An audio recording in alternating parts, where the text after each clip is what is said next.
주일 예배에 나오신 사랑하는 성도님들을 예수님의 이름으로 환영하고 축복합니다. 오늘도 은혜로운 예배를 주님께 드리기를 소망합니다. 다 같이 묵상기도 하심으로 주일 예배를 하나님께 올려드리겠습니다.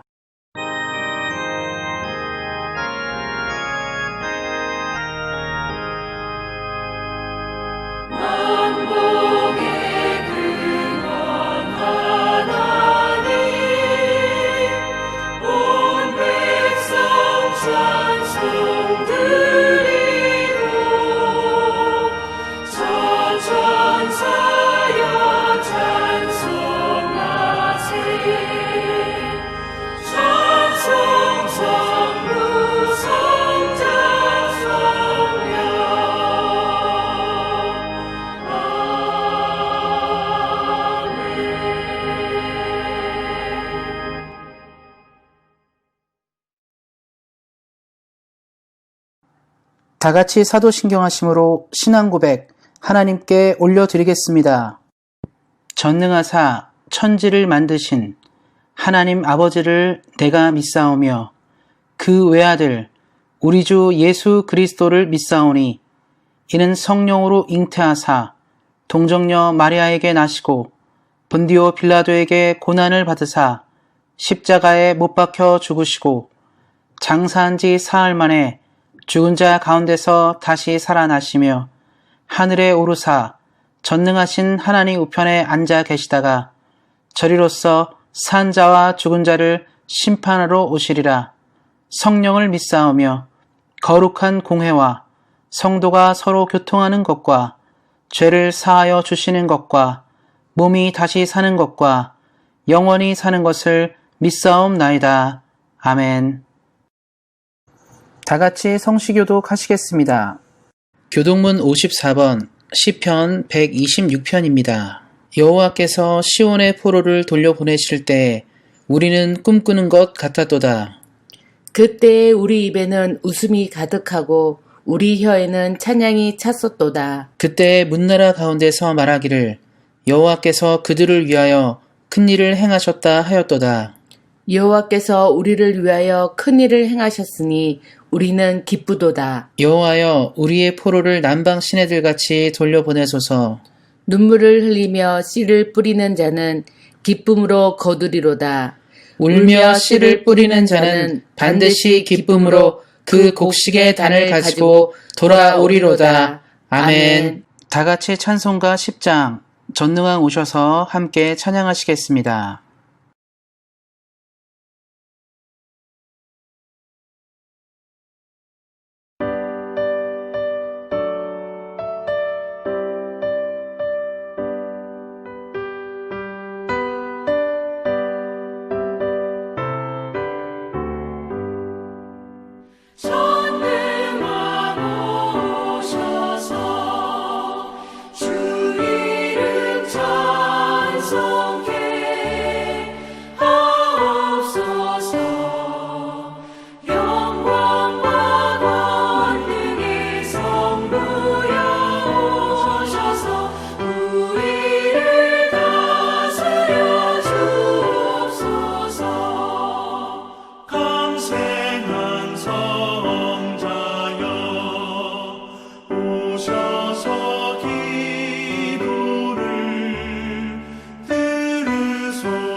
위로의 주 성령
예배를 위해서 기도하겠습니다. 하나님 감사합니다. 귀한 예배를 허락하시고 오늘도 주님 앞에 나왔습니다. 뜨거운 은혜, 놀라운 은혜를 부어주시고 하나님을 사랑하는 믿음이 가득해지는 귀한 예배 시간 되도록 함께 하시기를 기도합니다. 우리들의 삶 가운데 주님의 뜻대로 살지 못하고 늘 하나님의 마음을 아프게 한 일들이 있으니까 겸손한 마음으로 주께 무릎 꿇고 회개하오니 용서하여 주시고 날마다 귀한 믿음으로 우리 삶을 인도해 주시기를 기도합니다.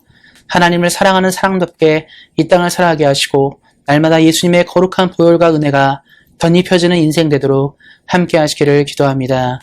이 땅을 살아갈 때 하나님의 나라를 위해 살아갈 수 있도록 믿음을 허락하여 주시고 흔들리는 믿음이 있을 때마다 붙들어 주셔서 주님의 사람으로 온전하게 살아갈 수 있도록 늘 함께하여 주시기를 기도합니다. 하나님, 이 땅을 살아갈 때 주님의 은혜가 필요하고 삶의 은혜가 필요합니다. 우리에게도 날마다 일용할 양식들이 필요합니다. 하나님, 그때그때마다 주님께 간절히 기도하고 구할 때마다 우리의 기도를 외면하여 주지 마시고 날마다 아름다운 때에 주의 뜻과 능력 안에서 응답되어지도록 함께 하시기를 기도합니다. 하나님께서 세우신 사랑하는 온 세상 교회가 곧 이전을 눈앞에 두고 있습니다. 하나님의 은혜 가운데 잘 이전할 수 있도록 도와주시고 이전한 장소에서 새로운 은혜, 새로운 능력이 부어지고 이 시대에 우리를 불러주신 사명을 잘 감당하는 주의 교회가 될 수 있도록 함께 하시기를 기도합니다. 새 목사님 청빙을 위해서도 기도하고 있습니다. 하나님의 은혜 가운데 필요한 일꾼들이 세워지도록 함께 하시기를 기도합니다. 하나님, 특별히 이 땅을 살아갈 때 우리가 날마다 우리 이웃을 품을 수 있는 믿음을 허락하여 주시고 우리가 다른 사람을 용서할 수 있는 믿음으로 나아가도록 함께 하시기를 기도합니다. 또한 죄의 유혹에 시달릴 때마다 하나님 능력으로 덧입혀 주셔서 유혹을 끊고 믿음으로 승리하도록 함께 하시기를 기도합니다. 오늘도 귀한 마음으로 주의 말씀을 듣습니다. 거룩한 예배의 거룩한 말씀을 통해 하나님을 만나게 하시고 겸손한 마음으로 주의 말씀을 받아 이 시대 가운데 사용되어지는 쓰임받는 우리 귀한 인생 되도록 함께 하시기를 기도합니다. 오늘도 우리에게 귀한 예배를 허락하신 하나님께 감사하며 우리 주 예수 그리스도의 이름으로 기도하였습니다. 아멘. 함께 하나님의 말씀 보도록 하겠습니다.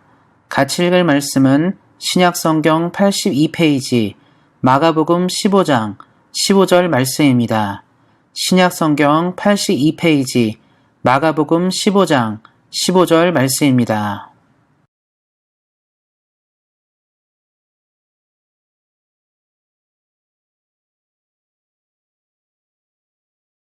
빌라도가 무리에게 만족을 주고자 하여 바라바는 놓아주고 예수는 채찍질하고 십자가에 못 박히게 넘겨주니라.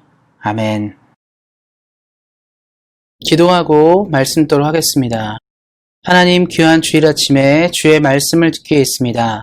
살아계신 하나님의 말씀이 우리 사랑하는 성도님들의 삶 가운데 온전하게 심겨지게 하여 주시고 우리 사랑하는 성도님들이 열매 있는 신앙인으로 하나님을 기쁘시게 하도록 함께 하시기를 기도합니다. 성령님을 통하여 말씀을 깨달을 수 있는 은혜를 허락하시고 말씀의 지혜를 온전히 만나는 귀한 시간 되도록 함께 하시기를 기도합니다. 지금은 주의 말씀을 듣기 위해 있습니다. 말씀을 전하는 사람과 듣는 모든 사람에게 하나님의 은혜가 충만하게 임하길 원하며 우리를 구원하신 우리 주 예수 그리스도의 이름으로 기도하였습니다. 아멘. 오늘은 사도신경 네 번째 시간으로 사도신경 중에서 본디오 빌라도에게 고난을 받으사 십자가에 못 박혀 죽으시고 그 부분에 대해서 예수님의 고난과 죽음에 대해서 살펴보는 시간을 가지도록 하겠습니다. 기독교는 부활 전 40일을 사순절이라는 기간으로 섬기고 있습니다. 특별히 이 사순절 기간에는 예수님의 삶과 고난과 죽음을 묵상하며 예수님께서 우리를 향해서 이 땅을 사신 모습들을 생각하는 시간을 갖게 됩니다. 또 우리가 부활절 전 일주일을 고난 주간으로 섬기고 있는데요.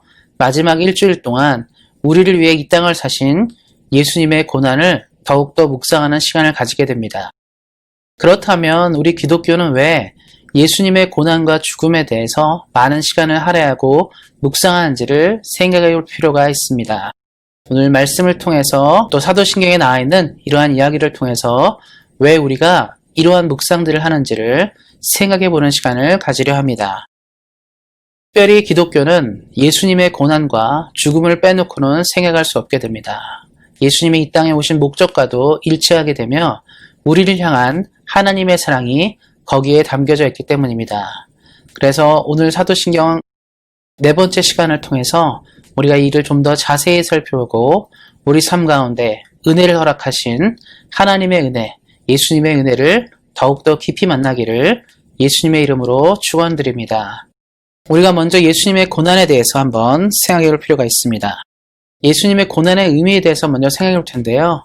예수님은 크게 세 가지 고난을 이 땅을 사시면서 당하셨습니다.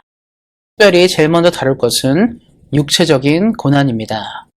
이 땅에 많은 사람들이 고난을 생각할 때 아프거나 다치거나 해서 당하는 고통도 있겠고 또 어려움을 당하는 고통도 있는데 주로 많은 사람들이 먼저 생각하는 고난은 출생할 때 어느 가문에 어떤 집안에 태어났냐에 따라서 많은 것들이 갈려지게 됩니다. 부유하고 괜찮은 집에서 자란 아이는 풍요로운 가운데 삶을 시작하게 되고 많은 혜택을 누리게 됩니다.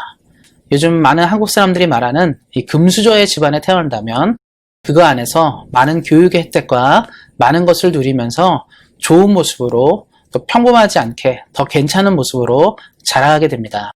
그런데 흙수저로 태어나게 되면 우리가 이런 말들을 많이 해요. 태어나는 것부터 시작해서 고난이며 살아가는 것 자체가 고난이라고 얘기하게 됩니다. 하나님은 예수님을 이 땅에 보내셨을 때 유력하고 부유하고 괜찮은 가문의 사람으로 예수님을 보내시지 않고 가난하고 연약한 사람, 목수의 아들로 태어나게 하셨습니다. 예수님의 출생을 먼저 생각할 때 많은 사람들이 떠올리는 장면들이 있죠. 어떤 장면들입니까? 바로 예수님께서 이 땅에 오셨을 때 맨 처음에 누웠던 곳이 어디입니까? 말구유였습니다. 그런 만큼 예수님은 귀하게 태어나지 못하고 아주 약하고 부족한 천한 자리에 천한 모습으로 오셨습니다. 그리고 거기서 끝나는 것이 아니라 처음에 언급드린 것처럼 목수의 아들로 자라셨기 때문에 가난한 목수의 가문의 아들로서 공생의 시작 전까지 살아가셨습니다. 이 땅을 사시면서 풍요롭고 부유하게 사신 것이 아니라 가난하고 고통받으며 사셨다는 사실입니다. 실제로 전 세계의 수많은 사람들이 가난의 문제 가운데 있습니다. 가난이 얼마나 힘들고 어려운지를 많은 사람들은 공감하고 있습니다. 특별히 한국 사람들은 근대의 슬픈 역사를 가지고 있었고 근대 역사에서 우리나라는 항상 가난의 고민들을 가지고 있었고요. 경제발전 이전에는 수많은 한국 사람들이 먹는 것 하나, 입는 것 하나를 고통받던 시기를 보냈습니다. 그래서 우리는 가난이 얼마나 힘든지를 잘 알고 있습니다. 예수님 역시 가난하게 이 땅을 사셨기 때문에 우리처럼 가난에 대해서 잘 이해하는 분이셨습니다. 그렇게 삶을 사시면서 보통 인간이 당하는 육체적인 고난과 고통을 경험하셨습니다. 그런데 여기서 끝나는 것이 아니라 공생을 시작하면서 우리가 생각할 때 예수님이 수많은 기적과 이적을 행하셨으니까 많은 사람들이 예수님께 몰려왔고 많은 돈들을 들였고 많은 일들을 했다는 것을 우리는 알 것입니다. 그런데 예수님은 이런 말씀을 하셨습니다. 마태복음 8장 20절에 이런 말이 있어요. 예수께서 이르시되 여우도 굴이 있고 공중의 새도 거처가 있으되 인자는 머리 둘 곳이 없다 하시더라.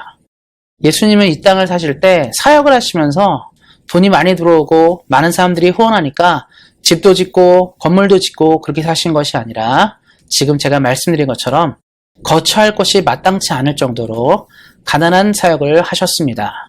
풍요롭게 사역하시는 것이 아니라 풍요롭지 않고 가난하게 사시면서 많은 사람을 돌보는 그런 사역을 하셨다는 것을 볼 수 있습니다. 예수님은 그래서 우리처럼 가난하게 사는 것이 무엇인지 부족하게 사역하는 것이 무엇인지를 친히 몸소 보여주셨습니다. 이 정도로의 고난에서 끝난 것이 아니라 또 육체의 큰 고난을 당하셨죠. 예전부터 말을 안 듣거나 정부에 반역을 하거나 어떤 문제를 일으킨 사람들을 잡아들여서 고문하고 괴롭히고 사형시키고 이런 경우들이 많이 있었습니다. 예수님 역시 당시 정부가 로마 정부죠. 당시 정부가 예수님을 붙잡아서 고통스럽게 하였죠. 우리가 아는 것처럼 십자가의 고난을 당하셨습니다. 십자가는 인류 역사상 가장 참혹한 사형 방법 중에 하나고요. 그것은 육체의 극심한 고통을 안겨줍니다. 예수님은 그래서 이 땅을 하시면서 육체의 고난, 육신이 당하는 고난을 모두 경험하셨습니다. 그런데 여기서 이런 고난으로 끝나는 것이 아니라 예수님은 또한 정신적 고난도 경험하셨습니다. 예수님이 사역하실 때를 한번 생각해 보셨으면 좋겠습니다. 예수님이 수많은 사람에게 말씀을 전하시고 좋은 가르침을 주시고 많은 병자와 많은 고통받는 자를 위로하셨습니다. 예수님 사역은 사실 요즘에 봐도 대단하게 끄지없고 아주 놀라운 사역들입니다. 그런데 언제나 예수님의 사역에는 항상 독사 같은 사람들이 있었어요. 예수님을 반대하고 예수님을 멸시하고 미워하는 사람들이 많았습니다. 이것은 굉장히 큰 정신적인 스트레스를 줄 것입니다. 요즘 시대에 많은 사람들이 인터넷에 악플로 죽어가고 악플로 인해 자살하거나 악플로 인해 우울증에 시달리는 경우들이 많이 있습니다. 많은 사람들이 근거 없는 비난을 하고 계속적으로 공격하고 괴롭히면 정신적인 데미지가 매우 크게 됩니다. 정신적인 고통이 너무 크게 되면 삶을 살아가지 못할 정도로 힘들게 되는데요. 예수님이 그 당시에 수많은 사람들이 예수님의 사역에 대해서 지지하는 듯 보였지만 또 반대하는 사람도 엄청 많았고 예수님을 멸시하거나 인정하지 않거나 사람 취급하지 않은 경우도 굉장히 많았습니다. 그때 예수님이 느꼈을 정신적인 스트레스는 얼마나 컸겠습니까? 그리고 우리가 또 생각해 볼 것들이 있죠. 사실 예수님이 사역하실 때 예수님의 가족들도 예수님을 좋아하지 않았습니다. 예수님의 가족들 역시 예수님이 활동할 당시에는 함께하지 않았어요. 성령 강림 이후에 예수님의 동생들과 또 예수님의 가족들이 합류해서 사역했지만 예수님이 공생애를 시작할 때는 예수님의 가족들조차도 예수님을 외면했습니다. 가장 힘들고 어려울 때 가장 도움이 되는 사람들이 누구죠? 가족입니다. 가족조차 외면했다는 거죠. 얼마나 정신적인 고통이 크셨겠습니까? 그리고 우리가 다 아는 것처럼 예수님이 가장 큰 정신적인 고통은 제자들이 예수님을 배신했다는 사실입니다. 말씀 한 구절 읽어드리면요. 마가복음 10장 50절 말씀인데요. 제자들이 다 예수를 버리고 도망하니라. 가룟 유다의 배신 이후에 예수님은 로마 군인들에 의해서 붙잡히게 됩니다. 그때 제자들이 예수님과 늘 함께하겠다. 당신과 죽음을 함께하겠다라고 말했던 모든 제자들이 다 도망갔습니다. 요한복음을 보면 예수님이 십자가에 못 박혀 돌아가실 때 사도 요한, 제자 요한만 유일하게 예수님 곁에 있었고요. 대부분의 제자들은 다 도망간 상태였습니다. 우리가 또 유명한 사람 아시죠? 베드로. 예수님이 베드로를 엄청 사랑하시고 아꼈지만 닭 울기 전에 3번이나 예수를 부인하고 배신했던 사람입니다. 그러니까 예수님은 자신의 추종자, 자신을 따르던 사람들도 그를 배신했다는 거죠. 가룟 유다를 생각해 보십시오. 예수를 팔기까지 하지 않았습니까? 가룟 유다는 예수님을 죽음으로 내모르는 거예요. 그러니까 예수님은 살면서 마음 편하게 의지할 만한 사람이 없을 정도로 사셨다는 거죠. 예수님이 가장 어려웠던 것 중에 하나는 예수님이 제자들에게도 버림을 당했다는 거예요. 가장 믿고 따르고 함께했던 사람, 동고동락했잖아요. 미래를 함께하고 비전을 나눌 것 같던 사람들조차도 예수님을 버렸습니다. 예수님이 갖고 있던 고통은 누구에게도 의지할 수 없는 큰 심적인 고통이었고 믿고 따르던 사람들조차도 예수님을 버렸던 정신적인 큰 고통을 경험하셨습니다. 지금도 마찬가지죠. 너무나 사랑하고 아끼는 사람에게 마음의 상처를 받는다, 배신을 당한다. 이것은 너무나 괴로운 일인데요. 예수님은 그러한 정신적인 고통도 경험하셨습니다. 여기서 고통이 끝나야 되는데 예수님은 또 한 가지 고통을 당하셨는데 그 고통은 바로 영적인 고통입니다. 이 땅에 존재하는 모든 인간은 영적인 존재고요. 영적인 고통은 어떤 것을 의미하냐면 우리를 만드신 하나님으로부터의 단절을 의미하게 됩니다. 영적으로 끊긴다는 것은 죽음을 상징하는 것과 같습니다. 이 땅에 많은 사람들이 살아가는 것 같지만 하나님이 없는 인생은 기독교는 이렇게 말하거든요. 죽은 인생과 같다. 죽었던 영혼이라 말하는 건 뭐냐면 하나님이 없는 인생은 의미가 없다는 거예요. 뭔가를 향해 달려가고 살아가는 것 같지만 끝이 없는 상태를 말하게 됩니다. 그래서 영적인 단절, 그것은 가장 큰 고통 중에 하나인데요. 예수님이 누구십니까? 삼위일체 하나님이시고 하나님과 늘 동행하셨던 분이셨어요. 그렇기 때문에 하나님과 헤어진다, 끊어진다는 상상도 할 수 없는 고통입니다. 그런데 예수님께서 십자가에 달려 돌아가실 때 이런 말씀하셨죠. 엘리 엘리 라바 사박다니. 하나님 하나님 나의 하나님 어찌하여 나를 버리셨습니까?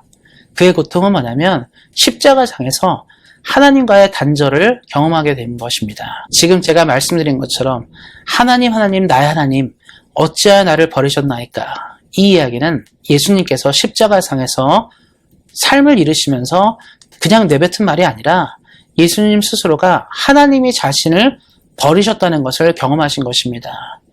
이것을 어떻게 이해하시면 되냐면 예수님 스스로가 지옥의 고통을 경험한 것과 같다고 보시면 되겠습니다.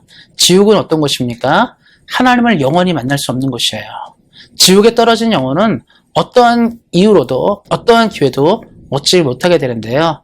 예수님은 바로 그 고통을 십자가상에서 경험하게 됩니다. 인간이 겪는 최고의 고통, 영적인 고통이 바로 십자가상에서 있게 됩니다. 예수님은 그래서 육체적인 고통, 정신적인 고통, 영적인 고통을 모두 경험하셨습니다. 우리 사랑하는 성도님들이 생각하실 때 왜 이렇게 참혹한 고통을 그는 당하셨을까? 왜 예수님은 그러한 고통 가운데 있을 수밖에 없었을까를 생각해보게 될 것입니다. 우리가 아는 것처럼 그는 죄가 없으시며 그는 아무런 문제가 없었기 때문입니다. 그런데 왜 예수님은 이러한 고통을 당했을까요? 왜 이렇게 참혹한 고통을 당했는지를 우리가 한번 생각해 볼 필요가 있습니다. 바로 예수님의 고통을 당하신 이유는 무엇이냐면 우리를 이해하기 위해서입니다. 말씀 한 구절 읽어드리겠습니다. 그는 멸시를 받아 사람들에게 버림받았으며 간고를 많이 겪었으며 질고를 아는 자라. 이사야 53장 3절 말씀입니다. 예수님은 이사야 예언에 의하면 인간이 당하는 모든 고통을 받았다라고 얘기하고 있습니다. 그럼 우리가 왜 그렇습니다라고 물어볼 때 제가 이 얘기는 굉장히 많이 들었던 것 같아요. 왜 예수님은 사람이 되셨습니까? 왜 예수님은 고통을 받으셨습니까? 이런 질문을 할 때 성경이 얘기하는 것은 딱 한 가지예요. 우리를 더 이해하고 더 품어주기 위해서고 우리가 어떤 존재인지를 아셨기 때문이라고 얘기하고 있습니다. 사실 예수님 당시도 그렇고 시간이 점점 지나면서 많이 생겨난 오해 중에 하나는 무엇이냐면 예수님은 고난과 고통을 몰랐을 거라고 하는 이야기들이 굉장히 많았습니다. 예수님은 하나님의 아들이시고 하나님의 본질이시니까 인간의 고통과 고난을 전혀 이해할 수 없었을 것이라는 이야기가 많이 나왔다는 것이죠. 그래서 사도신경을 만들 때 가장 중요했던 건 뭐냐면 그는 우리와 같은 모습으로 고통과 고난을 당한 사람이었다는 것을 강조하게 됩니다. 다른 것이 아니죠. 하나님은 그래서 예나 지금이나 우리의 심정을 이해하시는 분이십니다. 그러면서 우리가 또 한 가지 더 집중해 봐야 될 것은 예수님의 고난과 더불어 또 하나 봐야 될 것은 사도신경에 다른 사람의 이름은 안 들어가 있는데요. 마리아가 들어있죠. 근데 예수님의 어머니니까 마리아가 들어있는 것이고 본디오 빌라도 오늘 읽었던 사도신경 내용 중에 본디오 빌라도가 있죠. 본디오 빌라도의 이름이 등장하게 됩니다. 그러면 굳이 예수님이 우리를 위해 고난을 당하시고 고통을 당하시고 어려움을 당하셨다. 이 이야기만 충분히 이야기도 되는데 왜 본디오 빌라도에게 고난을 받았는지를 설명하는 필요가 있다고 생각합니다. 우리 실제로 복음서를 읽어보게 되면 예수님의 죽음의 가장 큰 책임 중에 하나는 물론 본디오 빌라도도 있지만 유대 지도자들의 문제가 더 컸거든요. 빌라도는 예수님을 계속 놓아주고자 하고 뭐 그런 것도 있었기 때문에 어떻게 보면 모든 책임을 본디오 빌라도에게 돌리기는 어렵습니다. 그럼에도 불구하고 본디오 빌라도가 그 당시에 중요한 책임을 가지고 있던 사람이기 때문에 그의 이름이 등장한 것인데요. 거기서만 끝나면 되는 것이 아닙니다. 본디오 빌라도가 들어가는 데는 더 중요한 이유가 있습니다. 본디오 빌라도는 누구냐면 AD 26년부터 36년까지 1세기에 실제 유대 총독으로 있었던 폰티우스 필라테스를 말하게 됩니다. 이 사람은 실존 인물이에요. 이 본디오 빌라도는 실존한 인물이라고 얘기하고 있는 것이죠. 그러면 사도신경을 만들 때 본디오 빌라도를 집어넣은 건 뭐냐면 예수님의 고난과 죽음이 실제적 사건이라는 것을 강조하고 싶어서 그런 것입니다. 많은 사람들이 예수님의 이야기를 신화로 얘기하는 사람들이 있어요. 실제 있었던 이야기가 아니라 그 당시에 있을 법한 어떤 이야기라고 얘기하는 것이죠. 어떤 설화라든가 신화라든가 가능한 이야기라고 생각하지 않는 거예요. 없었던 이야기인데 만들어낸 것이라 생각하는데 그래서 사도신경의 저자들이 주목한 것은 무엇이죠? 본디오 빌라도를 통해서 예수님의 사건이 실제 로마에서 일어났던 사건이라는 것을 증거하는 것입니다. 예수님의 이야기는 픽션이 아닙니다. 소설이 아니란 이야기예요. 많은 사람들이 예수님을 생각하면서 그래 소설에 나오는 인물이니까 그렇게 사실 수 있지. 이야기나 신화에 나오는 인물이니까 그렇게 살 수 있지라고 생각하면 안 됩니다. 그리스 로마 신화라든가 대한민국의 많은 신화들이 있죠. 그 이야기들을 보면 굉장히 허황된 이야기들이 많아요. 왕이 아래서 태어났다라든가 동물들의 도움을 받아가지고 강을 건넜다라든가 이런 얘기 나오잖아요. 그렇기 때문에 많은 사람들은 신화로 받아들이는 거죠. 실제로 그런 일이 없기 때문에. 또 그 얘기를 보면 재밌는 건 뭐냐면 역사적인 인물들과 얽혀 있지 않고 뭔가 어떤 곰이랑 관계됐다든가 사자랑 관계됐다든가 이런 식으로 연결돼 있어요. 그리스 로마 신화의 제우스라든가 이런 거 보면 좀 허황된 이야기잖아요. 그런데 예수님의 사건은 뭐죠? 실제 그 당시에 있었던 유대 총독 본디오 빌라도를 언급함으로써 그의 이야기가 사실이라는 것들을 얘기하게 됩니다. 예수님의 이야기는 역사적 사실입니다. 우리가 신앙을 갖는 것, 예수님을 믿어가는 건 뭐냐면 그의 이야기, 그의 삶과 고난이 어떤 사람이 만들어낸 이야기가 아니라 과거에 존재했던 이야기고 현재의 사람들도 돌아볼 수 있는 이야기라는 것을 말해주는 것이죠. 그래서 사도신경에는 본디오 빌라도에게 고난을 받으사가 기록되어 있으며 당시에 많은 사람들이 사도신경을 암송할 때마다 예수님의 역사적 사실, 역사적 존재를 인정하고 받아들였다는 것을 말하게 됩니다. 그래서 우리가 예수님을 더 믿게 되는 것이죠. 그가 상상 속의 인물이 아니라 실제로 존재했고 우리와 함께 삶을 사시고 우리를 위해 십자가에 달려 돌아가시고 우리를 위해 부활하신 분이라는 것을 믿고 살아가는 것입니다. 사랑하는 성도님들, 이 땅을 사실 때 누구를 붙잡고 살아가겠습니까? 허황된 걸 붙잡고 살 수 없어요. 없는 신을 붙잡고 살 수 없습니다. 존재하지 않는 신을 붙잡고 사는 것만큼 어리석은 일은 없는데요. 예수님은 과거에 존재하셨고 오늘도 존재하시며 앞으로도 존재하실 위대한 하나님의 아들이시며 하나님의 본질 그 자체이십니다. 그 예수님과 함께 늘 믿음 안에서 은혜 안에서 승리하시기를 예수님의 이름으로 축원드립니다. 그런데 우리가 예수님의 죽음의 독특성이 한 가지가 있어요. 그 독특성은 뭐냐면 예수님은 죽을 이유가 없었다는 것을 말하게 됩니다. 무슨 말이냐면 성경을 보다 보면 사람이 죽는 데는 이유가 있습니다. 모든 사람이 죽는 것은 죄의 결과이며 죄의 대가입니다. 아담과 하와의 선악과 범죄 이후로 모든 사람은 죄의 문제를 해결하지 못했기 때문에 죄로 인하여 죽게 됩니다. 그래서 우리가 사람이 죽는다는 것을 볼 때 인간이 참 연약한 존재이구나. 우리가 참 부족한 존재이구나. 우리가 이 죄의 문제를 해결할 수 없는 존재인 것을 볼 수 있어야 된다는 것이죠. 그런데 예수님은 우리가 아는 것처럼 성령으로 잉태하셔서 죄가 있는 형제를 가지고 이 땅에 오질 않으셨어요. 완전한 사람으로 오셨지만 그는 죄가 없으셨습니다. 다른 말로 하면 예수님은 본인이 감당해야 될 죄가 없었어요. 완벽한 인간으로 오셨고 완전한 사람으로 오셨기 때문에 그는 죄의 형질이 없었습니다. 그러니까 그는 스스로가 뭐를 짊어져야 되거나 해결해야 될 죄가 없었다는 것을 말하게 되는 거죠. 다른 말로 하면 죽을 이유가 없었다는 것을 얘기하게 됩니다. 그럼 왜 예수님이 죽게 되었을까요? 이런 말이 있습니다. 요한복음 1장 36절에 예수께서 거느심을 보고 말하되 보라 하나님의 어린 양이로다.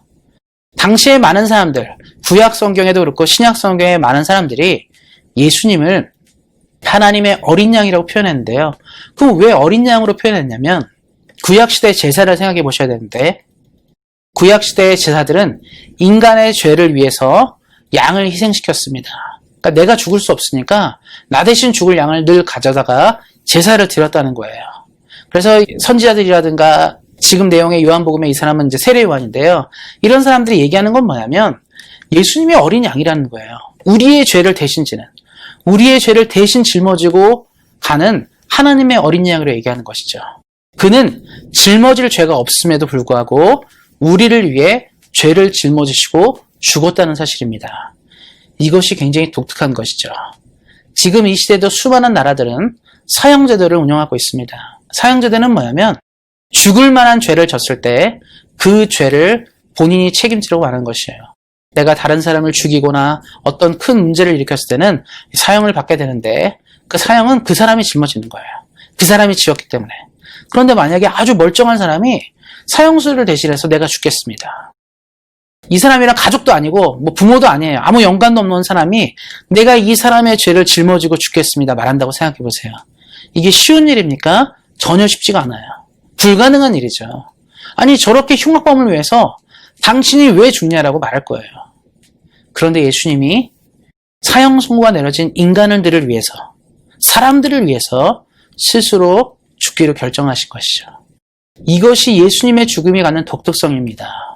세상에 많은 성자들이 있었고요. 위인들이 있었는데 누군가의 죄를 대신하여 죽진 않았어요. 누군가의 삶을 위해 대신 죽지 않았습니다. 대부분 자신들의 어떤 모습으로 죽어가는 거죠. 뭐 자기가 몸이 약해졌다든지 아니면 뭐 누군가 모함을 해서 죽다든지 뭐 이런 식으로는 죽을 수 있겠지만 스스로 자청해서 다른 이들의 죄를 위해서 죽진 않았다는 것입니다. 여기서 예수님의 죽음이 빛나는 이유가 여기에 있습니다. 그러면 다시 말씀으로 돌아와서 그렇다면 예수님이 십자가상에서 돌아가셨는데 그럼 예수님은 왜 십자가에서 돌아가셨을까요? 다르게 죽을 수도 있잖아요.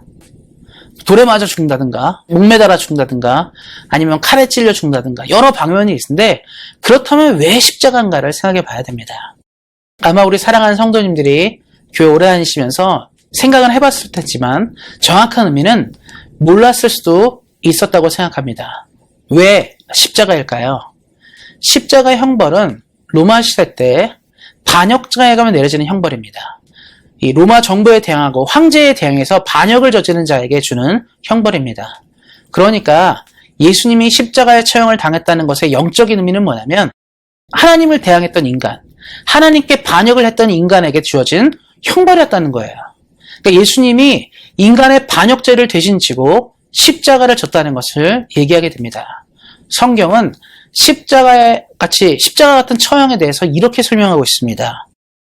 그리스도께서 우리를 위하여 저주를 받은 바 되사 율법의 저주에서 우리를 속량하셨으니 기록된 바 나무에 달린 자마다 저주 아래 있는 자라 하였습니다. 갈라디아서 3장 13절 말씀입니다. 성경은 나무에 달린 자를 하나님의 저주받은 자라고 얘기하게 됩니다. 하나님께 반역한 인생은 이렇게 죽을 거라고 말한다는 것이죠. 예수님은 바로 온 인류가 하나님께 반역했다는 것을 보여주시고 스스로가 그렇게 그 죄의 처단을 받으신 것입니다. 십자가의 죽음은 뭘 말하냐면 나무에 달린 자보다 저주를 받는다. 예수님이 우리를 위해 대신 저주를 받았다는 것을 말하게 됩니다. 그 고난이 우리에게 임해야 되겠지만 예수님이 우리를 대신하여 십자가의 고난을 짊어졌다라고 얘기하고 있습니다. 그래서 예수님의 제자들이 예수님이 자꾸 죽는다, 처형당한다 뭐 이런 얘기할 때 어려웠을 것 같아요. 하나님을 믿는 사람인데 왜 그래야 되는가? 그리고 급기야는 예수님이 십자가에 달려 돌아가셨는데 성경에는 안 했잖아요. 나무에 달린 자마다 저주를 받을 거라 얘기했는데 예수님이 십자가의 처형을 당했을 때 제자들의 심정은 어땠을까요? 나무에 달린 자마다 저주를 받는다고 했는데 예수님도 저주를 받았구나. 하나님이 선택한 분이 아니구나를 알게 되었을 것입니다. 그래서 예수님의 제자들이 예수님의 부활 이후에 예수님의 죽음을 깨닫게 돼요. 이것이 우리를 위해 대신 저주를 받으신 거구나. 그래서 부활하신 이후에는 제자들이 열심히 신앙생활한 건 뭐냐면 그 저주 가운데 있던 것들이 어떤 의미인지를 알았기 때문이죠. 근데 그전에는 몰랐다는 것을 얘기하게 됩니다. 우리 사랑하는 성도님들이 이걸 아셔야 돼요. 십자가의 저주가 우리에게 임해야 될 것이지만 예수님이 우리를 사랑하심으로 대신 그 저주를 짊어지셨다는 것을 기억하셔야 됩니다. 그러면 예수님의 고난과 죽음이 우리에게 주는 의미는 무엇일까요? 말씀은 이렇게 얘기하고 있습니다. 그리스도께서 하나님 곧 우리 아버지의 뜻을 따라 이 악한 세대에서 우리를 건지시려고 우리 죄를 대속하기 위하여 자기 몸을 주셨으니 예수님이 우리를 위해 자신의 몸을 들이심으로 우리를 대속하셨습니다. 다른 말로 하면 죄를 속량하셨고 죄의 문제를 해결해 주셨습니다. 우리 각자 갖고 있는 죄값이 십자가 안에서 해결되었습니다. 예수님의 고난과 죽음이 주는 의미는 우리 모두의 죄값이 해결되었다는 것을 말해주게 됩니다. 그래서 예수님을 믿는 사람은 우리가 지금 죽는 것 같이 보여도 언젠간 부활할 것이고 영생을 소유하게 될 것입니다. 우리의 죄값이 치러졌기 때문에 우리가 더 이상 우리 스스로가 우리의 죄에 대한 어떤 대가를 지불할 이유가 없어졌다는 것을 말하게 됩니다. 말씀이 말하는 것처럼 하나님의 은혜로 하나님의 뜻에 따라 우리가 예수님을 통하여 우리의 죄가 대속되었다는 그 사실이 지금 우리에게 있습니다. 또 한 가지 의미는 뭐냐면 우리가 죄의 종노릇에서 해방되었다는 사실입니다. 로마서 6장 6절에 이렇게 말하고 있습니다.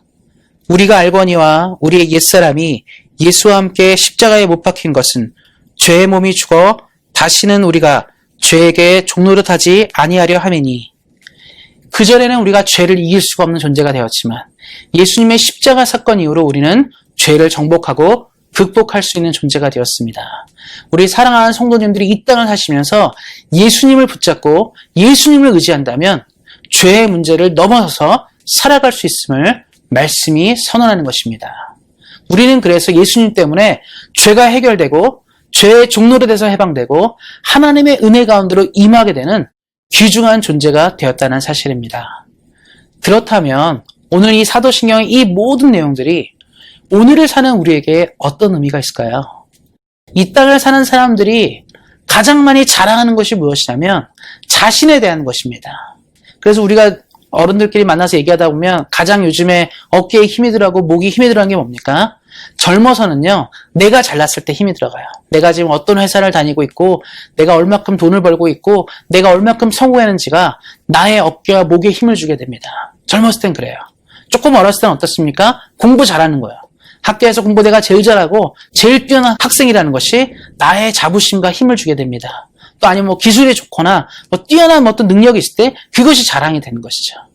나이가 먹으면 어떻습니까? 내 아이들이에요.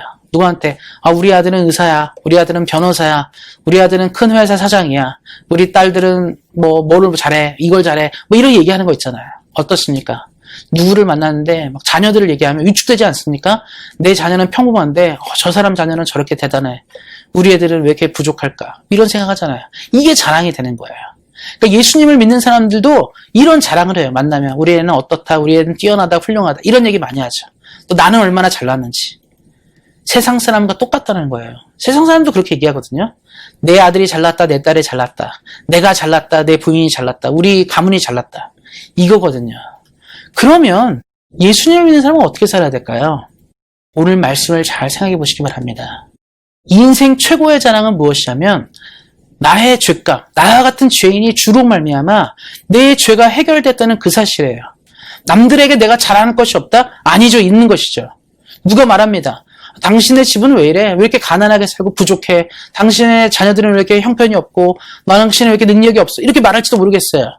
그때 우리의 자랑이 무엇입니까? 그래, 내가 가진 것들은 다 아무것도 아니고 형편없을지 모르겠지만 이렇게 부족한 나를 위해 예수님이 십자가를 지시고 예수님이 나를 구원하신 그 사실, 나는 죽었어도 소망이 있으며 살았어도 소망이 있으며 영원한 소망이 있다는 그 사실이 내 삶의 가장 큰 자랑으로 다가와야 됩니다. 이 땅의 많은 사람들의 자랑은 자녀예요. 이 땅의 많은 사람들의 자랑은 돈입니다. 명예이고 권력이며 자기가 누리는 모든 것이 자랑이지만 하나님을 믿는 사람의 가장 큰 자랑은 무엇입니까? 바로 예수님이 되어야 합니다. 나를 위해 대신 십자가를 지시고 나를 위해 삶을 사시고 고난을 당하시고 죽음을 당하신 예수 그리스도의 십자가 외에 우리가 결코 자랑할 수 없다는 사도 바울의 말처럼 우리 역시 그래야 한다는 것을 말씀드립니다. 연말에 가끔 시상식을 하게 되면 스포츠 선수라든가 유명한 연예인들이 얘기하는 것이 있어요. 내가 이를 귀한 상을 받게 된 것은 내 능력이 아니라 하나님입니다. 우리 이 고백을 귀에 기울일 필요가 있다고 생각합니다. 그냥 한번 연말 행사에서 나오는 고백들이 아니라 평생에 우리도 그런 고백들이 있어야 돼요. 내 삶을 여기까지 인도해 주신 분이 하나님이십니다. 내 삶을 구원하신 예수님이 나의 자랑입니다. 이 고백들이 있어야 됩니다. 저와 사랑하는 성도님들이 이 땅을 사실 때 내가 자랑할 것이 없고 부족한다 생각할 때마다 이 말씀을 기억하셨으면 좋겠어요. 아무것도 아닌 나를 위해 이 땅을 사신, 아무것도 아닌 나를 위해 삶을 사신 예수님의 그 은혜와 사랑, 예수님의 삶과 고난이 오늘도 내일도 내 입술에 자랑이 되어야 합니다. 그래서 우리는요, 만족할 수 있어요. 남들보다 부족해도 만족할 수 있습니다. 남들보다 가진 것이 없어도, 누리는 것이 없어도 우리는 자랑할 것이 있습니다. 나를 위해 십자가를 지신 그 예수 그리스도가 우리 모든 사랑하는 성도님들의 자랑이 되시기를 예수님의 이름으로 축원드립니다. 기도하겠습니다. 하나님 감사합니다. 우리 삶에 은혜를 허락하시고 우리와 같은 부족한 인생을 위해 십자가를 짊어지시고 삶의 고난을 당하시는 예수님의 이름을 찬양합니다. 날마다 삶을 살아갈 때 이 예수님의 이름이 우리 삶의 자랑이 되게 하시고 예수님의 삶과 고난이 우리 삶의 자랑이 될 수 있도록 함께 하시기를 기도합니다. 이 땅을 살아갈 때 부족해서 많은 사람 앞에 위축되거나 자존감이 낮아질 때 있습니다. 그때마다 예수님이 나를 사랑하신 그 사실이 나를 세우게 하시고 나를 일으키게 하셔서 우리가 주님과 함께 승리하도록 함께 하시기를 기도합니다. 우리 사랑하는 성도님들이 날마다 이 은혜를 붙잡고 살아가도록 함께하여 주시옵소서. 감사드리고 우리 주 예수 그리스도의 이름으로 기도하였습니다. 아멘. 다 같이 찬송가 151장 만왕의 왕 내 주께서 함께 찬양하시겠습니다.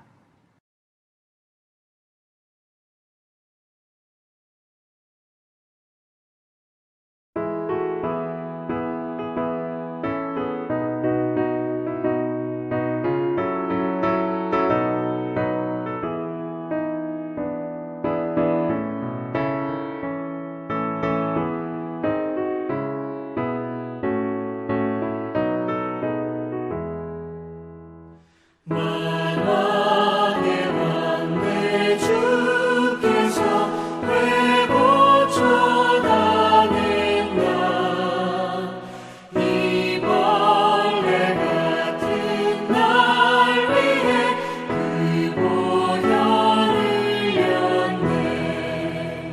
십자가 내가 처음 볼 때에 나의 맘에 큰 고통 사라져 오늘 믿고서 내 눈 밝았네. 참 내 기쁨 영원하도다. 주 십자가 못 박힘은 속죄함 아닌가. 그 긍휼함과 그 은혜 말할 수 없도다. 십자가 내가 처음 볼 때에 나의 맘에 큰 고통 사라져 오늘 믿고서 내 눈 밝았네. 참 내 기쁨 영원하도다.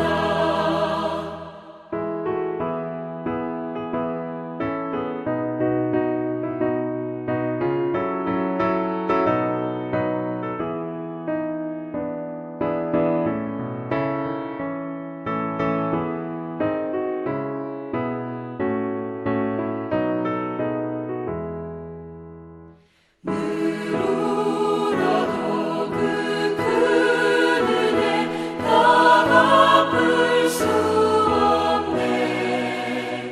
나 주님께 몸 바쳐서 주의 일 힘쓰리. 십자가 내가 처음 볼 때에 나의 맘에 큰 고통 사라져 오늘 믿고서 내 눈 밝았네. 참 내 기쁨 영원하도다.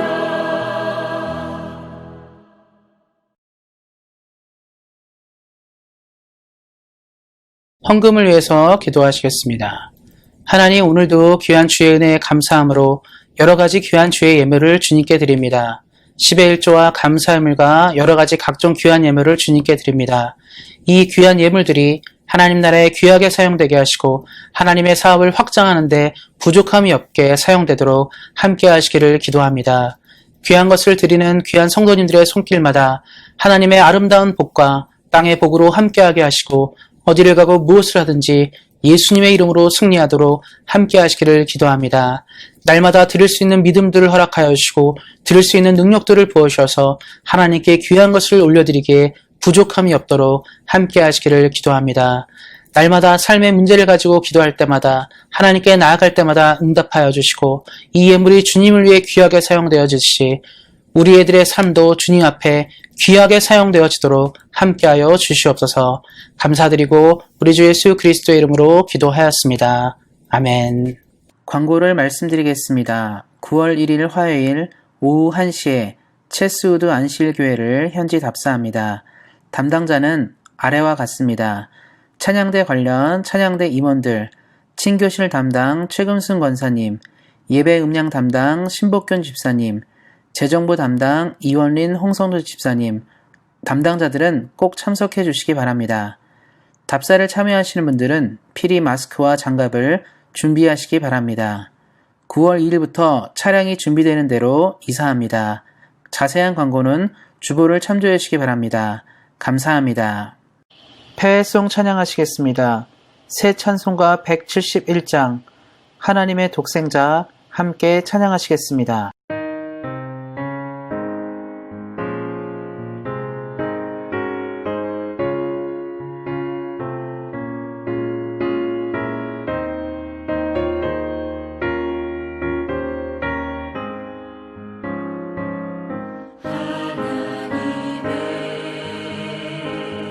독생자 예수 날 위하여 오시었네. 내 모든 죄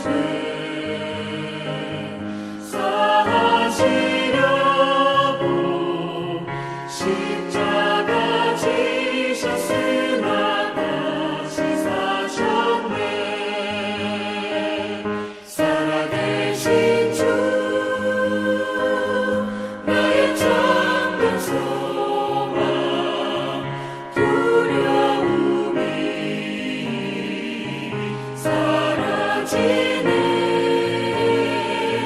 사랑의 주님 갈 길 인도하니 내 모든 삶의 기쁨을 충만하네. 축도로 예배를 마치도록 하겠습니다. 이제는 우리 주 예수 그리스도의 은혜와 하나님 아버지의 그 크신 사랑과 성령의 교통하심이 예수님의 삶과 죽음과 고난을 묵상함으로 이 시대 가운데 하나님의 자랑을 만들어가는 우리 사랑하는 모든 성도님들 머리 위에, 이들의 가정과 자녀와 사업과 일터 위에, 그리고 주의 긍휼이 필요한 대한민국과 캐나다 위에 이제로부터 영원토록 함께 하시기를 간절히 축원하옵나이다. 아멘.